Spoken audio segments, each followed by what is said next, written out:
Beta Life by Olivia Sakaguchi. In the LifeNet project, I was married to Logan Machado. Logan was an anesthesiologist. To be honest, I felt like I carried most of the weight because I found many of the required ads we needed and also did a lot of the miscellaneous expenses portion on my own. I think that in a marriage, both partners should contribute an equal amount of effort and work. Despite this, I think that combining our incomes helped us both to afford everything we needed, and it left us a lot of money in savings. Combining our income improved our quality of life because we had the freedom to choose from a range of decently priced cars, apartments, etc. I was exempt from the basket of fate in this project, which is the basket from which people had to randomly choose the education they receive. Since I was exempt, I chose to receive a medical school education so that I could become a neurosurgeon, which is my dream job. On the right, you will see the advertisement for my job as a neurosurgeon. On the left, you will see the job I considered as a gastroenterologist. When people attend school, they are hoping to gain job security, which means that they will be able to find a good-paying job wherever they go. You are more likely to get a job if you have a good amount of education. The type of education someone has depends on their current job. Typically, the more education someone receives, the more they will be paid. Your job determines your income, but not all people in the same workforce get paid the same amount. There are many ways a person can become successful. Some people choose to gain an extensive amount of education, then get a really good paying job. Some people choose to work their way up in the ranks at a big company or corporation, hoping to someday be a part of the upper echelons.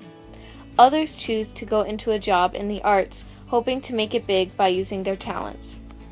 Logan and I both had a yearly salary of $120,000.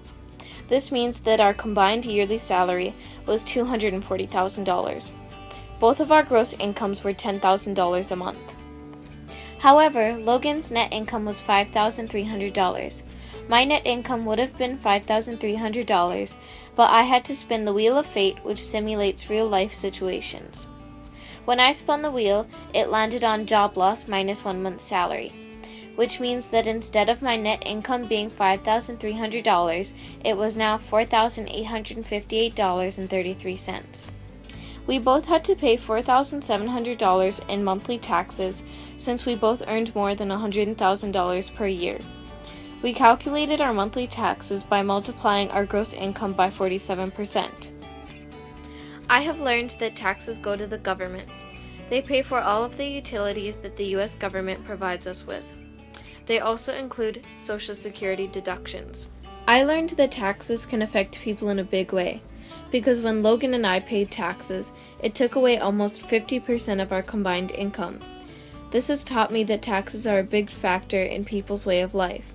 For example, you have to take into account your net salary, not your gross salary when deciding on your monthly budget, because you can't even use the money that is included in your taxes. Logan and I lived in Honolulu on Ala Moana Boulevard. It was a 2-bedroom, 2-bathroom furnished apartment.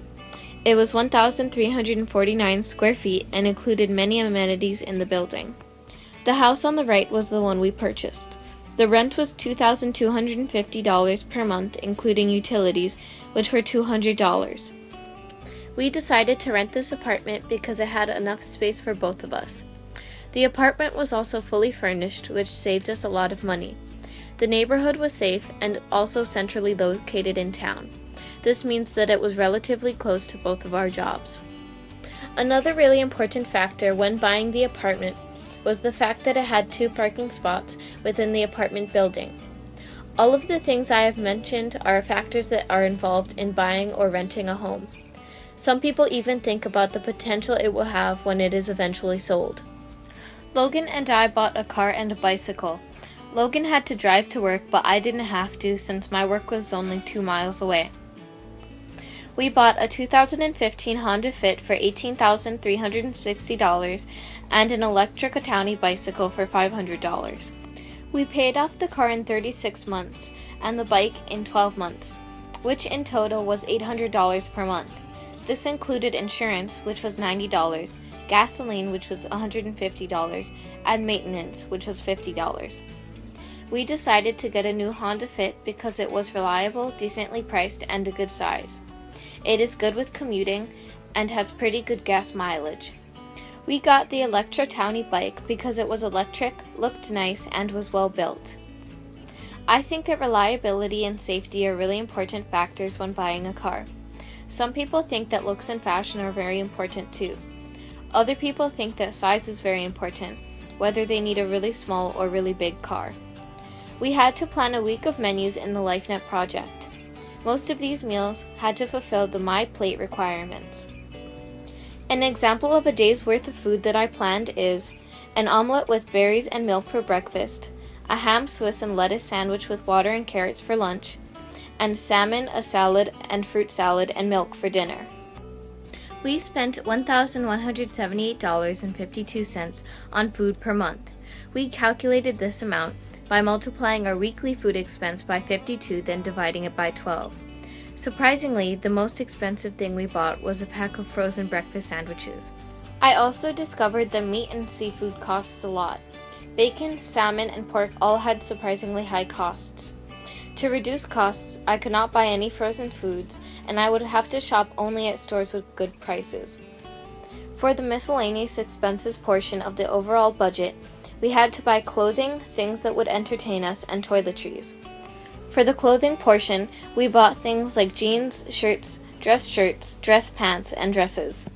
We also had to buy things that would entertain us, like Netflix, which you can see on the left.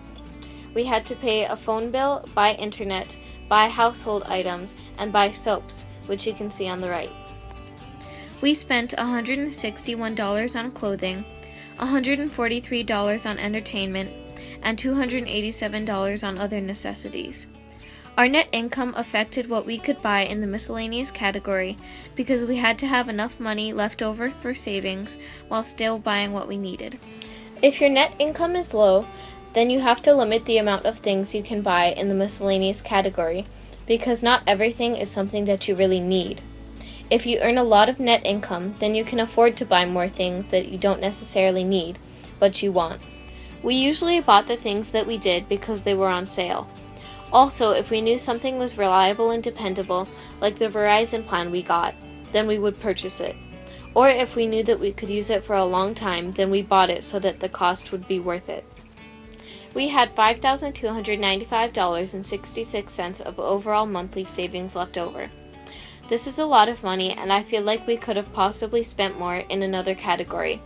Even though it is good to save money, I think that we could have spent more money in the monthly miscellaneous expenses category or even the housing category.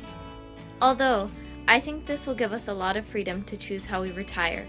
This is important since retirement is costly but also necessary. We could also spend the savings on college because our income alone could not cover our child's tuition.